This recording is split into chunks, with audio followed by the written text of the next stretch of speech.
Hola, ¿cómo están? Bienvenidas y bienvenidos a CNN, edición especial Camino ya al plebiscito al próximo 4 de septiembre, en que recuerden, el voto es obligatorio, pueden votar apruebo, rechazo, nulo, blanco, pero la idea, más bien la obligación, es ir a votar.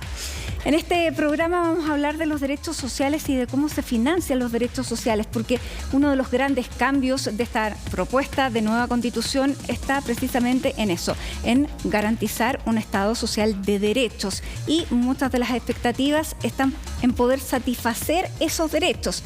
Ahora, vamos a ver cuánto cuestan esos derechos en este capítulo, porque un grupo de economistas expertos en políticas públicas, en macroeconomía, se reunieron y por primera vez, no se había hecho nunca en la historia, le ponen números a la propuesta constitucional.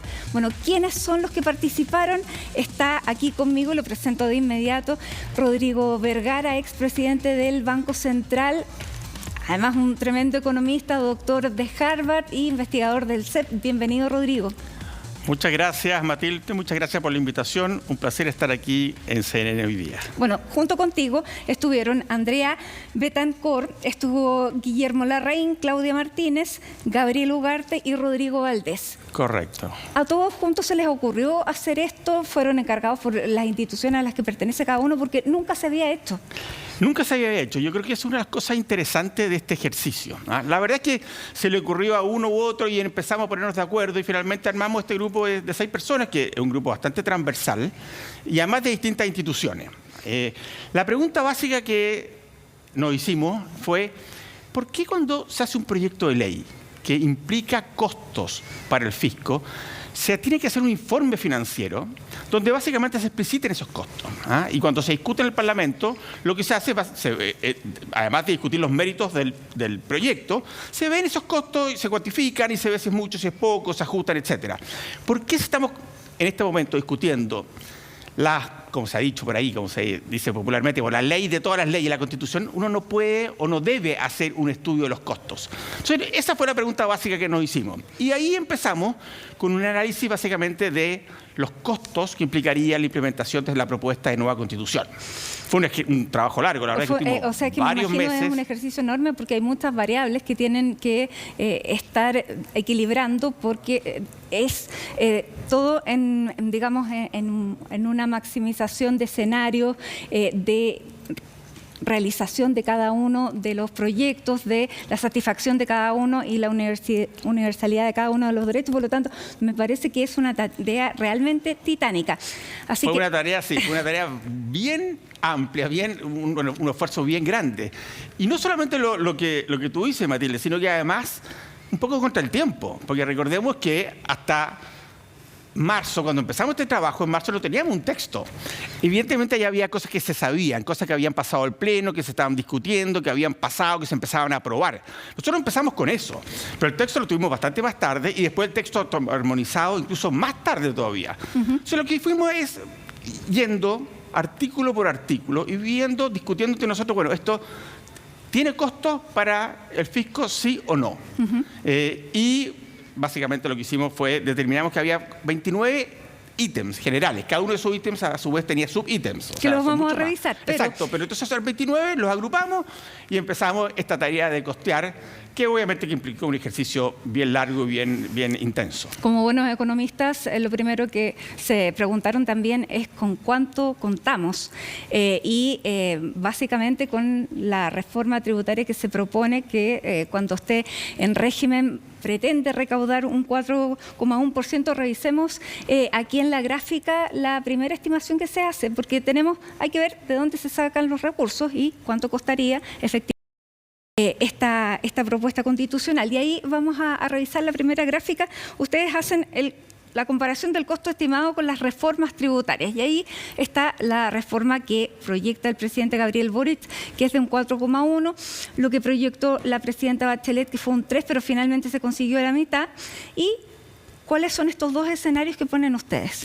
Sí, nosotros básicamente, como este es un ejercicio complejo, hicimos 2 escenarios. Un escenario que dijimos el escenario bajo y el otro que es el escenario alto.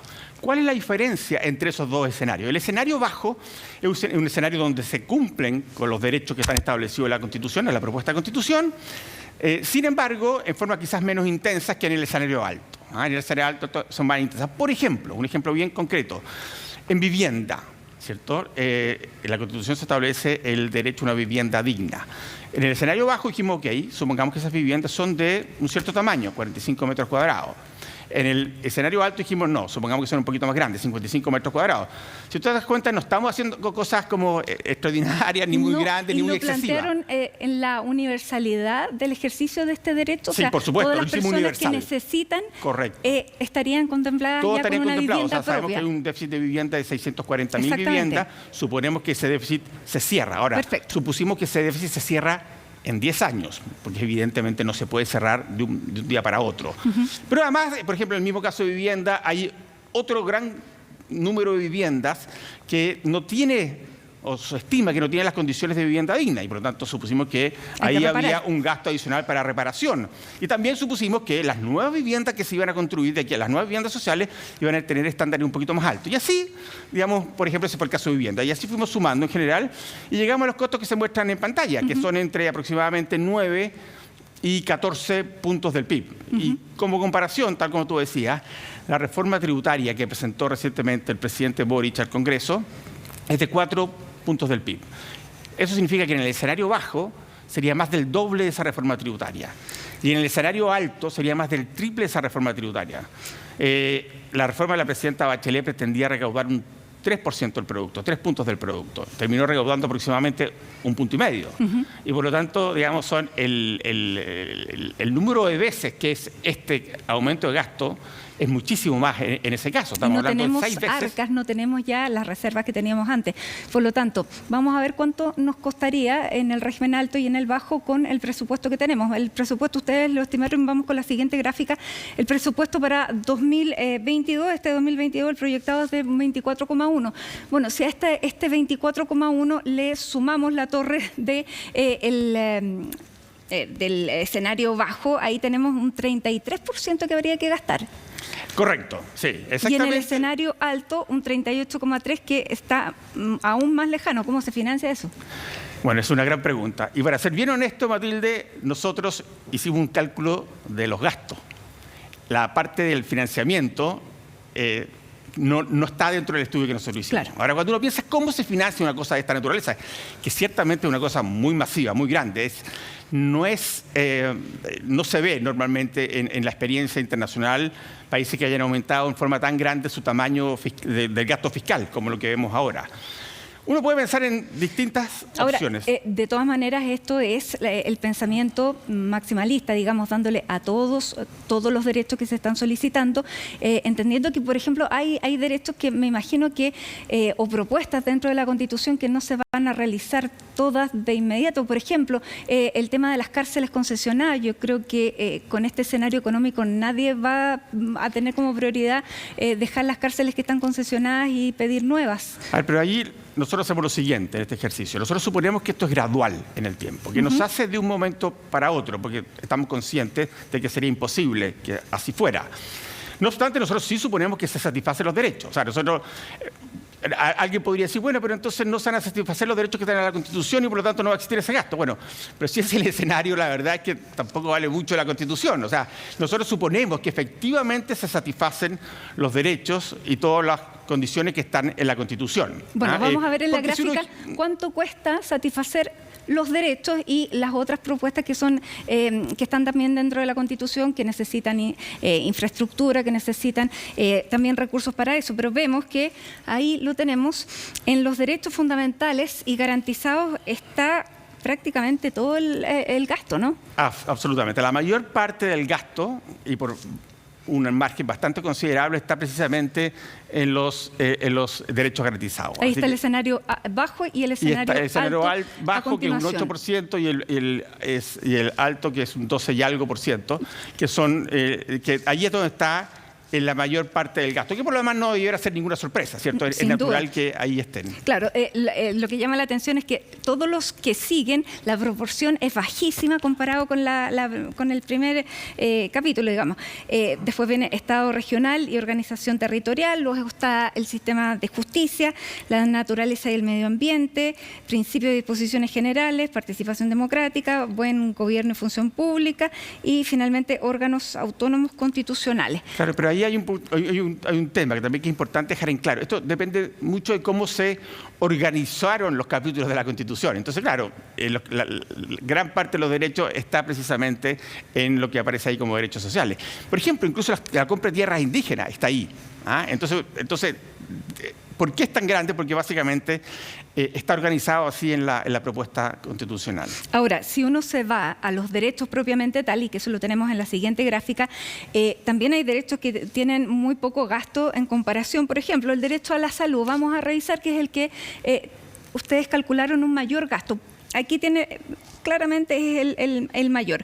Y los vamos a ir revisando cada uno, pero primero el derecho a la salud, luego a la seguridad social, a la vivienda, a la educación, después el derecho al cuidado y reconocimiento, más debajo están las tierras, territorios, garantía de investigación y desarrollo, derecho al agua y saneamiento, derechos de las personas en situación de discapacidad, derechos de los niños y adolescentes, es lo que menos se destinaría. ¿Por qué es tan caro este derecho a la salud que ustedes calcularon? A ver, el derecho a la salud tiene varios elementos. Pero déjame hacer una precisión metodológica previa para que se entienda un poco cómo lo hicimos. Nosotros hicimos básicamente, la metodología que usamos fue básicamente la siguiente. En primer lugar, nosotros tratamos de ver cuánto de ese derecho se necesitaba y cuánto valía cada unidad de ese derecho. Entonces, al multiplicar ambas cosas, llegamos a cuánto era el costo total. Muy simple. Vivienda. Déficit de 140.000 viviendas. ¿Cuánto es el costo de una vivienda nueva, digna? Entonces ahí teníamos el costo total. Ahora, cuando no teníamos esa información, lo que hicimos fue básicamente compararnos con países de referencia. Ver, por ejemplo, países de la OCDE, y no vimos los más altos, sino que vimos algo como razonable, cuánto gastaban en alguno de esos ítems. Y lo digo porque en salud hay una mezcla de cosas, una mezcla de esas. Por una parte, en Chile, el gasto de bolsillo que se llama de las personas en salud es relativamente alto comparado con estándares internacionales.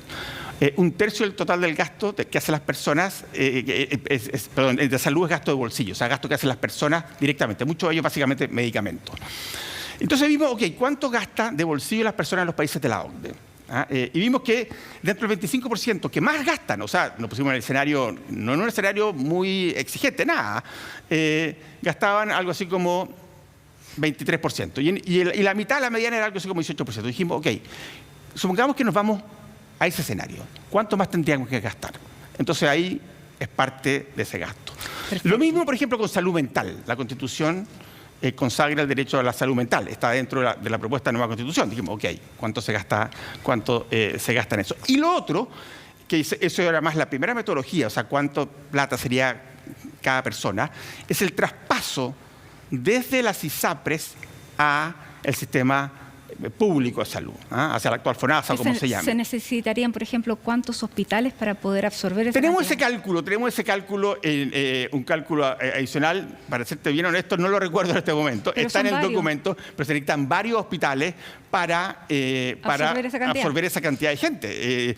Y están costeados, está determinada cuánto es la cantidad de hospitales que se necesitan, están costeados de acuerdo a cuánto han costado otros hospitales que se han hecho recientemente, y ahí también se obtiene un costo. Ya, está incluido en esto que ustedes está absolutamente incluido, y en el documento uno puede ver cada uno de los detalles. La verdad es que la cantidad de detalles, Matilde, es gigantesco, así que están ahí.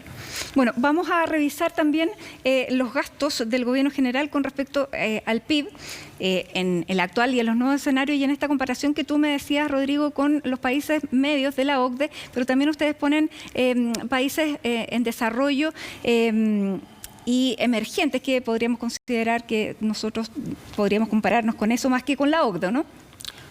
A ver, explícanos un poco cómo... Es bien notable lo que nos pasó, pero desde...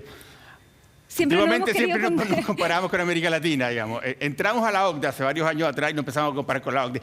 El problema como decimos generalmente los economistas, que compararnos con la OCDE, que la OCDE es un grupo de países, un club de países ricos. Claro. Chile no es un país rico. La verdad es que hay algunos otros que no son ricos.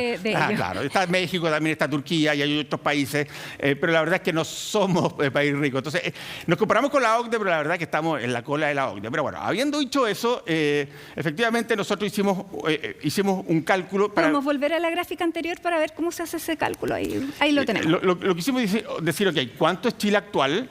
¿Cuánto sería Chile en el escenario bajo?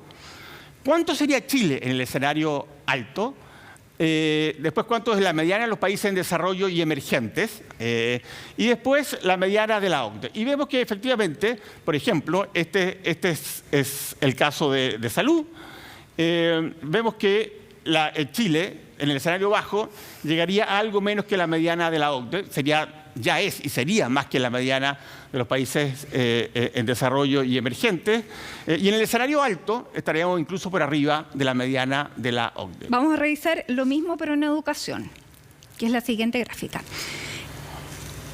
Que también estamos gastando más que la media de los países de la región y en desarrollo. Está ahí, la aspiración a ser OCDE no está resultando. Es bien notable, pero incluso, en educación gastamos bastante más de lo que creemos que gastamos en educación. A ver, veamos. Probablemente no gastamos todo lo bien que se debiera gastar. ¿Okay? Pero fíjate que Chile actual gasta un 5,5 puntos del PIB y la mediana OCDE es 5 puntos del PIB. O sea, hoy día ya gastamos más. Ahora, con el escenario bajo llegamos a 6,3 y con el escenario alto llegaríamos a 6,9. O sea, estaríamos por arriba de lo que gasta hoy día la mediana de los países OCDE. Por supuesto que hay algunos que gastan más, otros que gastan menos, ¿no? Pero básicamente esos serían los resultados. Claro, ahora es bien raro que gastemos más de la OCDE con el sistema educacional que uno siempre dice que no es tan bueno. Sigamos avanzando, pero eso ya da para otro programa. Sí, hay razones, pero da para otra discusión, efectivamente. Y vamos con lo otro que ustedes midieron, que es protección social, porque dentro de la priorización de las cosas más caras, protección social venía justo después de salud. Vamos a ver ahí cuánto gastamos. Claro, ahí estamos súper lejos de la OCDE. Ahí estamos por abajo, sí. Ahora, ¿qué es lo que hicimos ahí en seguridad social? Yo diría que son básicamente 2 o 3 elementos que son los más relevantes. Son muchos, pero 3 elementos que son los más relevantes. Uno es... Supusimos que la PGU, la Pensión Garantizada Universal, se sube a 250.000 pesos en el escenario bajo. En el escenario alto supusimos que se sube a 300.000 pesos. Eso es una cantidad significativa de recursos. Por otra parte, al aumentar también la tasa de cotización, que de hecho eso va a pasar probablemente, de hecho va a haber un proyecto nuevo, o sea, va a pasar con o sin constitución, digamos, también eso tiene un costo para el Estado en términos de los empleados, de los que trabajan en el Estado, porque las cotizaciones de ellos aumentan y eso es un costo que debe asumir el Estado. Entonces, eso también se considera aquí. Así que ahí tenemos dos elementos relativamente importantes respecto al mayor gasto en pensiones.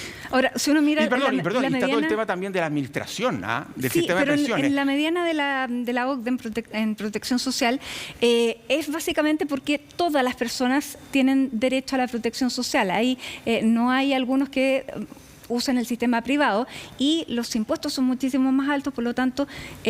esos impuestos alcanzan para cubrirlos a todos. Ahí, claro, el rico se atiende en el mismo hospital que el pobre y por eso el Estado gasta tanto, pero también recibe más. Ahora esto es seguridad social. Salud lo vimos antes, digamos. Protección en general. Protección, claro, esto es seguridad social y efectivamente en los países OCDE se gasta más. Ahora tenemos que también tener ojo a lo siguiente. En Chile tenemos un sistema privado de pensiones. Y en la mayor parte de los países de la OCDE los sistemas son estatales. Entonces ahí también hay una diferencia en la medición que explica parte de esa diferencia. Considerando el escenario económico actual, Rodrigo, tú lo ves y lo conoces muy bien, que tenemos crecimiento que no vamos a crecer dentro de los próximos 2 años, por lo menos, al ritmo que veníamos creciendo, que tenemos esta inflación, que tenemos este escenario que se mantiene la guerra, que todavía la reforma tributaria no va a estar en régimen. ¿Cuál es la proyección que ustedes hacen de, en el escenario bajo, poder llegar a cumplir con estas expectativas de las personas? A ver, eso da pie, Matilde, porque yo creo que es la pregunta clave al final, ¿cierto? ¿Cómo hacemos con esto? Para pensar lo siguiente, yo diría que al menos varios elementos. Uno de ellos, gradualidad. Naturalmente, esto no puede ser de un día por otro, esto tiene que ser gradual. En segundo lugar, Esto realza de alguna forma la importancia del crecimiento económico.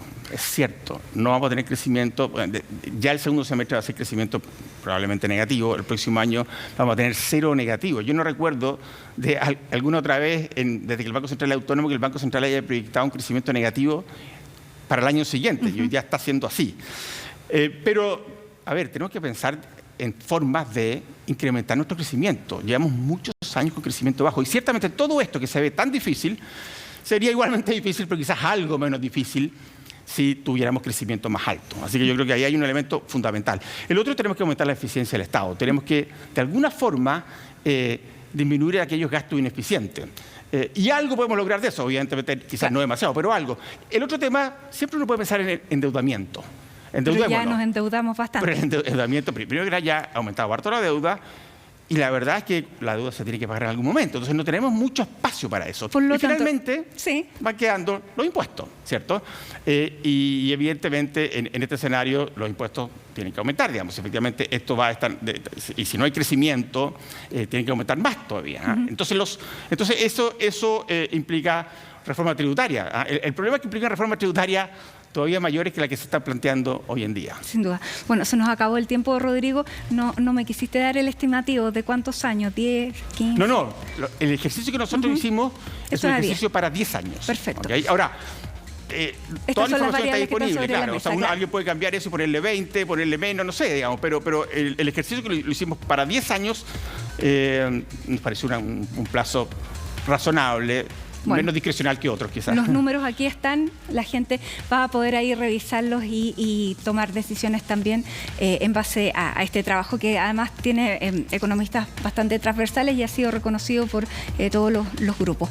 Rodrigo Vergara, muchísimas gracias por acompañarnos en esta edición de CNN, edición especial. Muchas gracias, Matilde. Nos vamos al corte, pero antes de irnos a la pausa, los queremos dejar invitados a que usted saque su teléfono, lo ponga en modo cámara y escanee este código QR en el que va a poder acceder a la propuesta constitucional que está en nuestro sitio web. Así que si usted todavía tiene alguna duda, puede escanear ahí con el teléfono y lo lleva directamente a nuestro sitio, la página y todas las propuestas de esta nueva constitución que se va a votar el próximo 4 de septiembre. Nos vamos rápidamente a una pausa y vamos a volver a conversar con 2 constituyentes de cómo se financian todas estas propuestas y los derechos que están aquí en lo que se viene en este texto que se va a votar. Así que hacemos una pausa y ya regresamos.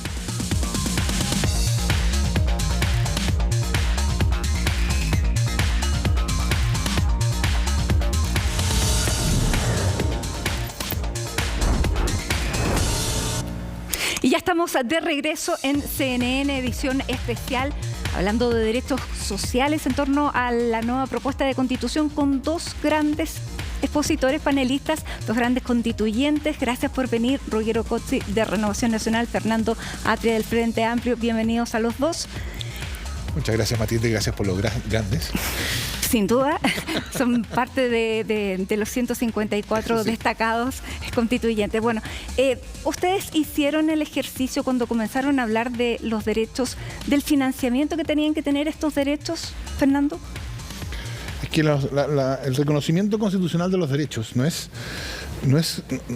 está sujeto a la cuestión, al cálculo presupuestario, porque el reconocimiento de los derechos sociales es un compromiso que asume la sociedad, que asume, políticamente la sociedad, de avanzar en esa línea, ¿no?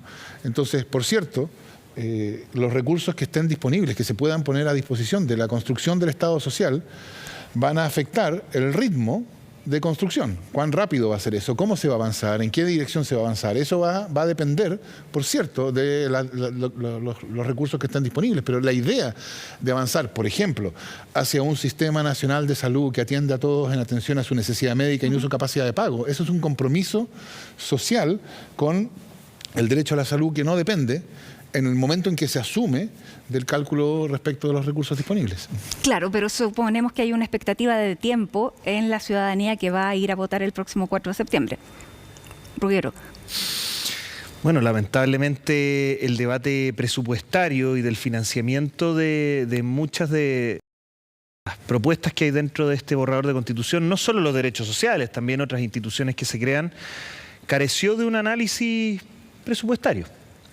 De hecho, yo siempre comento que en mi comisión, donde se crean órganos autónomos nuevos, también tribunales nuevos, uno hacía la pregunta y medio en broma, medio en serio, uno le decía, pero Ruggiero, no te preocupes del financiamiento si este es el momento de soñar.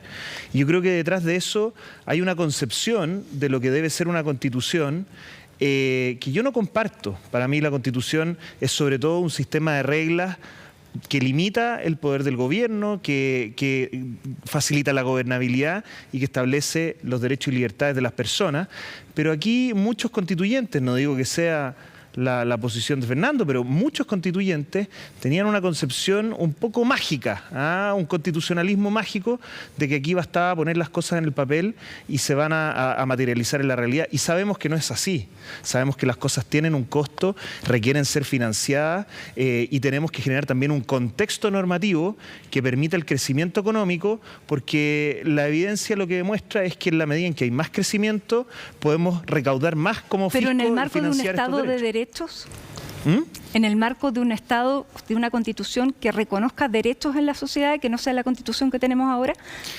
Lo que pasa es que yo estoy de acuerdo, creo que por nuestra tradición constitucional sería impensable no tener un catálogo de derechos como el que contiene esta propuesta, y lo han tenido también nuestras constituciones anteriores históricamente.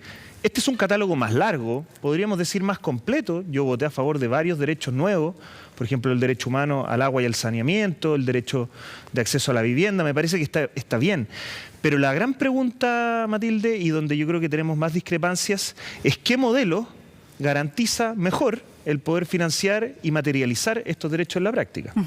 Y yo te preguntaba, Fernando, por el tema de las expectativas de las personas, porque estamos hablando de gradualidad, de que son los principios los que recoge una Constitución hacia donde un Estado va a apuntar, y eso es lo que los ciudadanos reconocen, pero en algún momento van a exigir o van a esperar, y cuando eso no ocurra se pueden generar muchísimas frustraciones. Por lo tanto, ¿ustedes ven que dentro de todos los derechos que se reconocen hay una necesidad luego en la bajada legislativa de priorizar? Bueno, ya la priorización, alguna priorización está en las disposiciones transitorias, ¿no? Que fija ciertos plazos y para ciertas cosas. Entonces, algunas cuestiones van a venir antes que otras en la discusión de implementación de la nueva Constitución. Pero a mí me gustaría enfatizar esto, ¿no?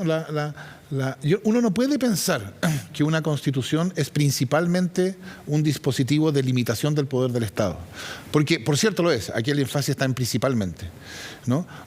Como lo muestra el caso de los derechos sociales. Los derechos sociales no son para limitar el poder del Estado. Los derechos sociales son para que el Estado asuma compromisos respecto de la manera de organizar una determinada, la salud, la educación, etcétera, ¿no?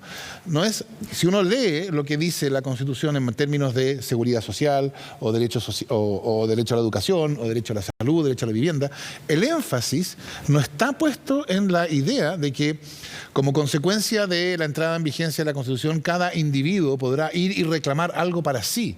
El énfasis está puesto en que, por ejemplo, la salud tiene que organizarse de un modo que la protección de la salud que cada uno reciba esté vinculado a su necesidad médica y no a su capacidad de pago. Bueno, pero algo similar a la educación, hoy día, etcétera. Y eso lo que se hace es judicializarlo. Por lo tanto, hoy día tenemos una lista más grande de derechos que tal vez una persona en caso de necesidad sí puede ir a los tribunales y decir, la Constitución me garantiza como ciudadano de Chile por ejemplo, el derecho a una casa. Yo estoy viviendo hacinado con 40 personas, necesito mi casa. Y va a tribunales, lo va a poder exigir. Este problema se ha planteado en otros países. El caso más conocido y discutido ha sido el caso sudafricano, en que pasó exactamente eso, ¿no? ¿Y cuál fue la respuesta de los órganos de adjudicación del Tribunal Constitucional Sudafricano en este caso? Fue, por cierto, el derecho a la vivienda no puede significar que una persona individualmente puede venir al tribunal y el tribunal puede ordenar que se le entregue una vivienda, porque la Constitución, y yo creo que yo creo que es parte de lo que la gente entiende. No creo que hay una expectativa distinta. La Constitución no va a hacer que aparezcan 600.000 casas para paliar el déficit habitacional. ¿Qué es lo que sí significa? Bueno, que tiene una urgencia adicional y que el gobierno tiene que mostrar que en reacción a esto está actuando con una urgencia que está a la altura del compromiso constitucional con el derecho a la vivienda digna y adecuada. Ustedes no lo interpretan así, por lo tanto, porque me imagino que nadie se niega al derecho a una persona a una vivienda. Para nada. De hecho, yo lo que quisiera destacar es que a estas alturas de la discusión política, los derechos sociales ya no son patrimonio de un solo sector político. Yo creo que son un anhelo universal. Dentro de la Convención Constitucional nosotros apoyamos, como decía, varios de estos derechos. Personalmente, y creo que mi sector ha dado señales de estar comprometido en avanzar hacia un Estado social de derecho, pero la gran pregunta es ¿cómo los garantizamos y qué debe decir la Constitución al respecto? Aquí el borrador de Constitución toma una opción mucho más enfocada en concentrar la garantía de estos derechos a través del Estado. No es una opción que a mí me guste. Yo creo que debemos avanzar en mejorar un modelo mixto.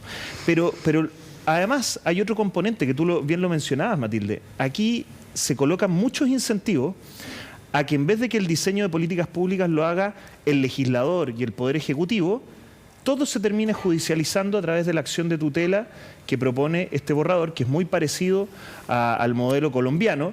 Y en Colombia, ¿qué ocurrió? Que se llenó de tantas causas judiciales que en Colombia hablan de la tutelitis. Colapsó el sistema judicial, generó una lentitud en la tramitación de las causas y tampoco es la mejor solución. ¿Por qué? Porque los jueces no tienen las herramientas para hacer políticas públicas con una visión universal. Ellos van resolviendo caso a caso y esto va generando distorsiones en el gasto público, genera también una discriminación por autoselección, que es bien regresiva porque el que no tenga un abogado no va a ir a tribunales a pedir la satisfacción de sus derechos y podemos terminar con muy malas políticas públicas. Y coloco dos ejemplos. Las ISAPRES.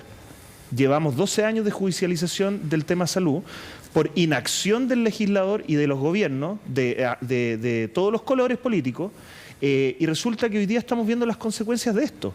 Otro ejemplo, el derecho humano al agua y al saneamiento. La jurisprudencia, esto ya lo viene reconociendo en sus sentencias.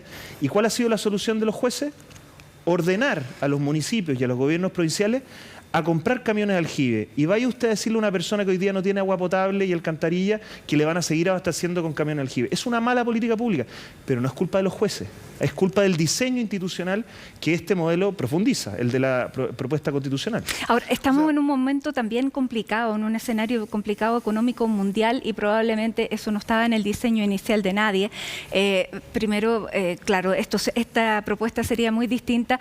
Tal vez post estallido social, sin pandemia y sin guerra, sin la inflación que hay, porque estamos en un escenario económico donde el mismo programa de gobierno está en riesgo de cumplirse, porque hay promesas de condonar, en cierto sentido, el CAE, hay promesas de condonar o de restablecer la deuda con los profesores, hay muchos compromisos que se han asumido para los cuales también hay que comenzar a priorizar. No se tienen todavía los recursos de una reforma tributaria que todavía no entra en el Congreso. Entonces, es el tiempo en que estos derechos pueden ser exigibles lo que puede preocupar y puede frustrar mucho a la gente, Fernando. Bueno, a ver, evidentemente la Constitución no contiene un programa de gobierno. Pero coincide que el momento económico es malo. La situación económica por la cual pasa el país necesariamente va a afectar el tipo de la manera en que se va a construir el Estado social bajo la nueva Constitución. Eso es evidente y por supuesto en la medida en que esa manera es más lenta de la que se esperaba, entonces va a haber, o sea, esto es lo que toda crisis económica causa, con Constitución o sin Constitución, ¿no? Reclamo ciudadano, evidentemente. Pero a mí me gustaría decir dos cosas respecto de lo que decía Ruggiero. Lo primero, yo creo que precisamente el ejemplo que él muestra, lo que muestra es lo contrario de lo que él dice, porque no es que el diseño de la acción de protección, que sería el equivalente en el caso de la ISAPRES, ¿no? Porque no hay tutela bajo la Constitución del 80, no es que el diseño de la acción de protección haya llevado a la judicialización de las ISAPRES. De hecho, en el diseño de la acción de protección, el derecho a la salud, salvo en la posibilidad de elegir público o privado, no está protegido, está explícitamente excluido. Y a pesar de eso, fue ahí donde estalló la judicialización masiva, en el caso de ISAPRES, ¿no? Pero al estar reconocido pudiera ser Y peor, la ¿o no? razón por la cual estalló la judicialización masiva, entonces no es porque la Constitución dice vaya y reclame el derecho a la salud en tribunales. Es a pesar de que la Constitución dice que, la Constitución actual dice, no se puede reclamar la salud en tribunales. Y entonces la pregunta es, ¿por qué ocurrió? Y la razón la da Ruggiero. Ocurrió por otros problemas que tienen que ver con la capacidad del sistema legislativo para avanzar en una reforma real al sistema de salud. Claro, y pero eso ha como estado sea, dando vuelta por 10 años. Pero como sea, hay Por eso, 3,5 millones de personas que están no, pensando que se van a quedar sin ISAPRES bueno, si las ISAPRES llegan a quebrar. también, por pero- lo tanto, y, no, pero y al es que Estado lo que yo quiero lo ilustrar- ahoga con una cantidad de Lo que yo quiero hospitales que no ilustrar tiene. es el punto que esto no es un problema de la acción de protección o de la tutela. Es un problema del sistema político que no fue capaz de hacerse a tiempo cargo de un problema grave.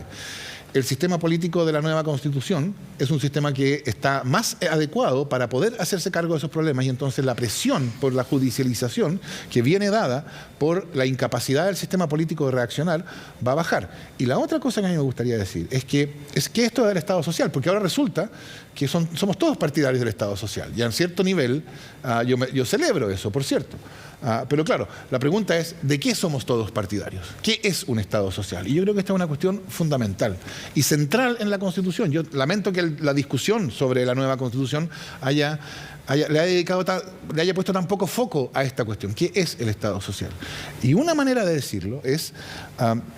a propósito de un estudio que salió hace algún tiempo, ¿no? Un par de semanas, de unos economistas que habían hecho el cálculo de cuánto costaba la nueva Constitución. Así Ellos decían... Lo que acabamos de mirar en el bloque anterior. Y yo no soy quien para impugnar sus cálculos, digamos. Ellos decían que iba a costar entre 9 y 14 puntos del PIB, creo que ese era el dato que ellos daban, del piso al techo. 8, aquí lo Claro, 8 como revisamos, sí. algo, hasta creo que 14. Sí. ¿No? Y entonces algunos dicen, bueno, eso muestra que la Constitución es impagable, que es utópica, que es irrealista, etc. Y yo creo que lo que muestra es exactamente lo contrario. Muestra qué es el Estado social.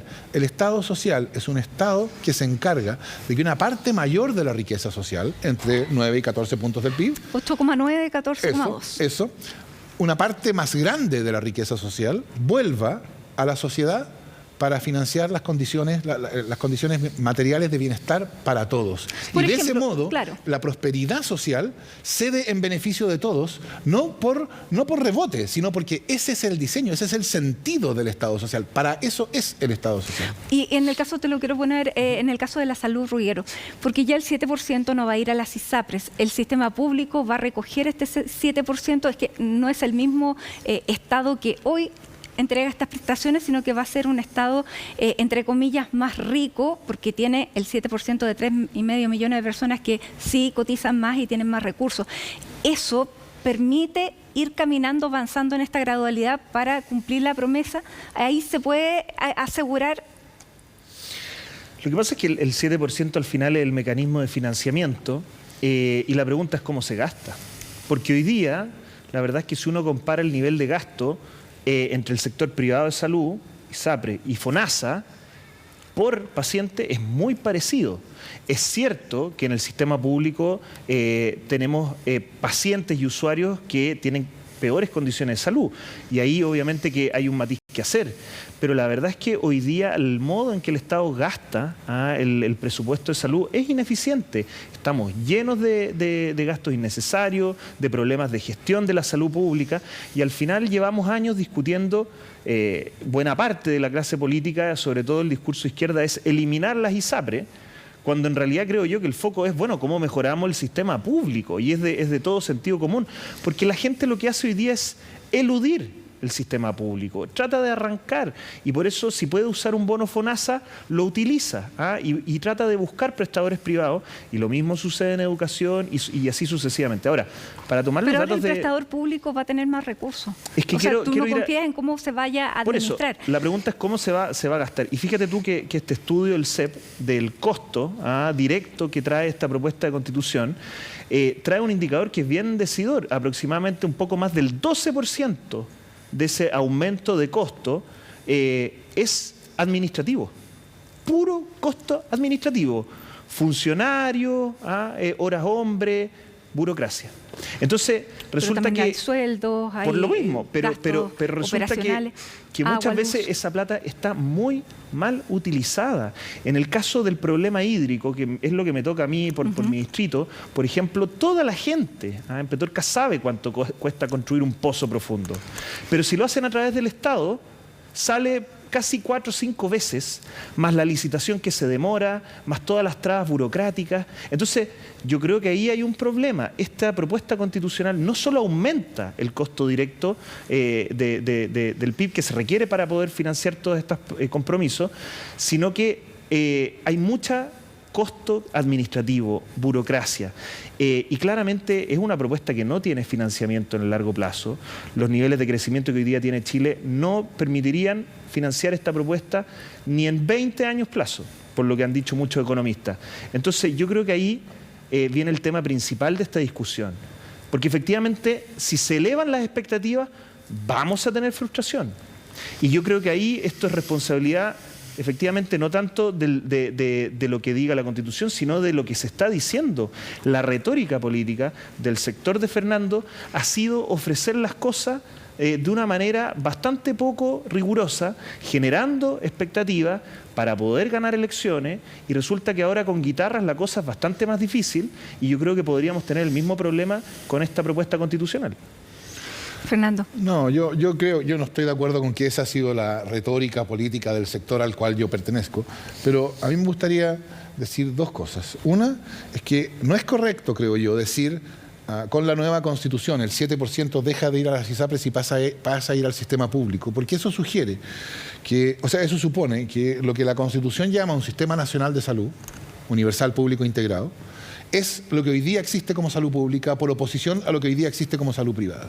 Y eso no es así, es un sistema que va a haber que crear con una lógica distinta del sistema que existe hoy día, porque lo que dice Ruggiero es así por diseño, claro. que la lógica del Estado subsidiario es que reciban los servicios públicos quienes no pueden comprar en el mercado. Para eso son. Entonces están diseñados de modo tal de dar incentivos a las personas de que quien pueda migrar al sector privado lo haga. Entonces, claro, un Estado social supone una lógica distinta, supone un sistema nacional de salud que tiene la pretensión de atender a todos. Y entonces es un sistema distinto. Cuando ese sistema esté construido, entonces va a ser obvio que si hay cotización de salud, esa cotización de salud tiene que ir a ese sistema. Eso no quiere decir que va a ir solamente al sistema público. Y esta es la segunda cuestión con la cual a mí me sorprende de lo que dice Ruggiero. Porque si hay algo que se puede observar en el texto de la nueva Constitución, es que en términos precisamente del modo de organización del sistema, del diseño, por así decirlo, del sistema de seguridad social o del sistema de salud o del sistema educacional, esta es una Constitución que es antidogmática. No, precisamente no dice que el derecho a la educación exige educación pública y que el derecho a la salud exige salud pública y que el derecho a la seguridad social exige un sistema de reparto. En cuanto al modo de organización de los respectivos sistemas, la Constitución es abierta y de hecho explícitamente así. En el caso de la salud dice el Sistema Nacional de Salud estará integrado en condiciones fijadas por la ley por prestadores públicos, privados, y el Sistema Nacional de Educación incluye establecimientos creados y reconocidos por el Estado. Entonces, precisamente, creo yo, cuando se pregunta a uno cómo se diseña un Sistema Nacional de Salud, eso no es una idea que baja del cielo, abstracta. Eso es algo que tiene que tomar en cuenta, bueno, cómo se ha hecho en otros países esto, y hay distintas experiencias, cuál es el camino que ha seguido la salud, la red de atención primaria, lo que existe en Chile, cómo se integra todo eso en un sistema, y ese es el proceso de construcción de un sistema de salud que está a la altura del derecho a la salud. ¿Y cómo debiera avanzar, Fernando, esto? ¿Con todos los derechos en paralelo o crees que es necesario hacer de todas maneras una priorización? Yo creo que ya hay una cierta priorización en las disposiciones transitorias, ¿no? Hay ciertas cosas que vienen antes: salud, educación, seguridad social, agua, vivienda, los derechos sociales, el núcleo de los derechos sociales. También. Está bien. Y entonces habrá que avanzar. Esto es lo que la Corte Suprema norteamericana dijo cuando le preguntaron cómo había que avanzar en la integración de las escuelas. Con toda la rapidez que se pueda, ¿no? Por cierto, no con toda rapidez, porque eso depende de cuestiones fácticas, de materiales, pero con toda la rapidez que en las circunstancias se pueda. Ahora, perdón, pero necesito comentar una frase de Fernando, porque él dice, esta no es una propuesta dogmática. Yo Es antidogmático. de verdad, Fernando, creo que es cosa de mirar cómo fue la discusión. El discurso de ninguneo constante, de no reconocer el valor que tienen instituciones particulares, de la sociedad civil, con fines de lucro, sin fines de lucro, en distintos ámbitos de la sociedad, en educación con los colegios particulares subvencionados, en salud con las clínicas privadas, con consultorios privados, con la atención que hacen en libre ejercicio muchos médicos y profesionales de la salud, en materia hasta carcelaria, se dieron un gustito a nivel retórico, que después quedó traducido por escrito. Y es cosa de mirar quiénes son los que están detrás de esta propuesta. Los mismos que celebraban estar derrocando un modelo que precisamente es mixto. Entonces, yo de verdad no entiendo cómo puede alguien llegar a sostener que esta no es una propuesta dogmática, cuando lo que han dicho una y otra vez, salvo hasta que estamos cerca de la elección y las encuestas no lo favorecen, que se va a destruir el modelo actual. Entonces, de verdad, uno Bueno, por no cierto, entiende, la construcción del Estado social realmente qué es lo que están ofreciendo. No, evidentemente, la construcción del Estado social supone el reemplazo del Estado subsidiario. Y yo no me estoy refiriendo... Uno piensa en una transición. Bueno, por cierto que habrá una transición. Y yo no me es que del Estado subsidiario queda muy poco. Yo no me estoy, hoy día tenemos un modelo mixto. Yo no me estoy con refiriendo... más de 30 años de gobierno de la concertación, de la centro derecha, o sea, de la constitución neoliberal del 80, queda muy poco. Bueno, tenemos un pilar solidario en pensiones, el 2008 con la reforma de Bachelet, y no fue inconstitucional. Tenemos un modelo mixto.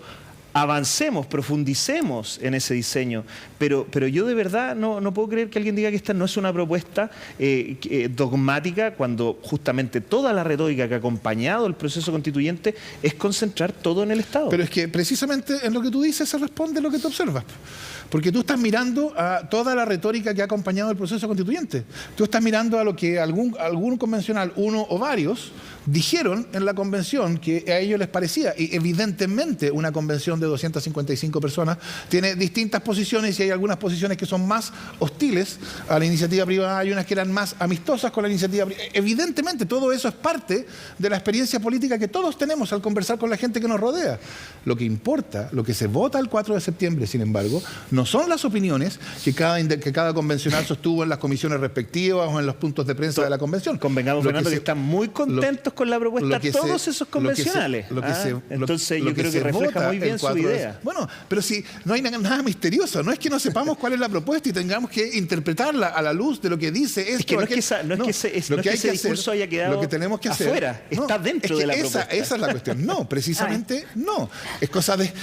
O sea, ¿qué puedo yo decir? Es cosa de leer. Es cosa de leer que cuando se habla del Sistema Nacional de Educación está expresamente dicho que incorporará a prestadores privados. Es cosa de leer que el derecho a la educación está expresamente dicho que incluye, primero, que se reconoce la libertad de enseñanza; segundo, que los padres, madres, apoderados, apoderadas, tutores, tienen la libertad de elegir el tipo de educación de sus hijos. Está expresamente dicho que el Sistema Nacional de Educación incluye establecimientos creados y reconocidos por el Estado. Está también, es cosa de leer, el derecho a la seguridad social para ver que es evidente que la Constitución no toma una opción por un sistema universal de reparto, deja abierto a la discusión en ese sentido, en que la Constitución no prejuzga eso. Hay un punto que decía Roguero, Fernando, dice mucho más de lo que tú estás diciendo, Fernando. Por lo menos en la franja, lo que la gente entiende, hay uno de los spots de la franja, yo sé que hay muchos realizadores de esta franja del apruebo,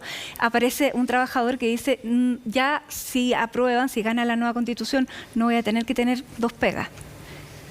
Y sabemos que va a tener que tener igual dos pegas. Evidentemente, de lo que se trata, el derecho al trabajo decente y la posibilidad, el fortalecimiento de la agencia colectiva de los trabajadores, que los trabajadores tengan mejores condiciones laborales. Ahora, interpretar que eso significa es que mis condiciones materiales van a cambiar mágicamente el 5 de septiembre. Ya, si tú hubieras sido el director de ese spot, ¿no lo habrías puesto? Voy a poner un ejemplo, Matilde, porque yo de verdad me interesa que discutamos, pero yo insisto, Fernando, cuando uno va al texto, acompañado de toda la retórica de quienes están detrás de este texto, la verdad es que si bien es cierto que se buscó dejar tranquilo y ofrecer varias aspirinas, como menciones a las instituciones privadas de educación o de salud, la verdad es que uno mira después y hay mucha letra chica. En materia educacional, se rechazó expresamente el artículo que permitía financiar a los colegios particulares subvencionados. Ustedes lo rechazaron.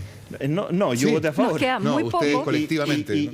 O sea, si la derecha hubiera votado a favor de ese artículo, se habría aprobado. El reconocimiento que Pero se espérate, hace Ruggiero, de la si la libertad de derecha enseñanza, hubiera votado a favor de ese artículo, se habría aprobado. el reconocimiento que se hace de la libertad de enseñanza viene con una letra chica enorme. ¿Por qué? Porque todos esos proyectos educativos en realidad no van a tener la libertad que tú pareciera estás defendiendo, porque uno va al texto y van a tener que someterse a principios y valores que la verdad... principios de la Constitución. No, pero ¿cómo va a ser son distinto? principios y valores de contenido político, Fernando. O sea, que tú obligues a un proyecto educativo a tener una educación no sexista, ¿ah? Y que el Estado va a medir la calidad de la enseñanza por ese requisito, obviamente que supone un control estatal de los proyectos educativos que no respeta la libertad de enseñanza sustancialmente. Lo que hace es controlar ¿cómo va a ser el proyecto educativo incompatible y la labor con la de los libertad de colegios enseñanza particulares que la en un tema que es muy sensible para la ciudadanía. ¿Cómo va a ser incompatible? Si entramos en la educación no sexista, así que ya se nos va el el tiempo de las manos. Yo les quiero agradecer a cada uno por haber estado con nosotros.